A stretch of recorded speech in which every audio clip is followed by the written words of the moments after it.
Hello everyone, welcome to Andy Visits. In today's video, we'll be discussing some of the low budget horror movies that are better than the blockbusters. Horror films don't always have to come from a world full of money. There are countless low budget horror films that are just as good as any blockbuster, despite not having the financial backing. That doesn't mean they aren't famous, though there are some huge films lurking amongst the unknown indie flicks in this list below. Paranormal Activity. The Paranormal Activity franchise thrives off its simplicity. Its unique approach to found footage gives it a unique selling point and an easy way to terrify its audience. But the way it's filmed meant that its creator, Oren Peli, barely had to empty his pockets in order to make over $200 million. Considering it has become one of the biggest horror franchises of all time, that is a seriously impressive feat. Killer Clowns from Outer Space. Killer Clowns from Outer Space is fantastic for anyone looking for a light-hearted jump into the world of campy horror comedy.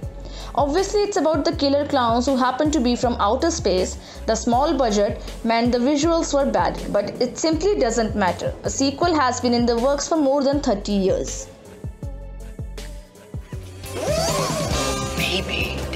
Sinister.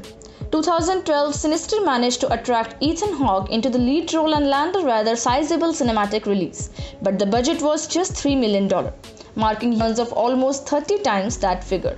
While there are a very few low-blow jump scares that take away from the suspense slightly, most of the film is incredibly tense and well-made, with the atmospheric cutaways, the Super 8 snuff film footage proving to be the highlight. REC. When the Spanish film REC was released, it was considered to be a bit of rip-off of Blair Witch and its reception was expected to be rather poor.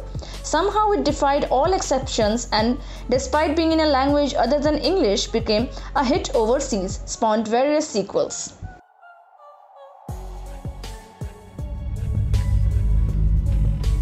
Monsters.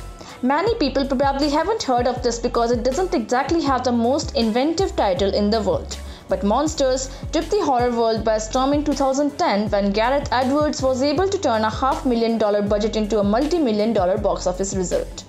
The sci-fi horror attempted positive reviews that immediately shot it to a place of respect in the horror world far beyond that of its big-budget competitors.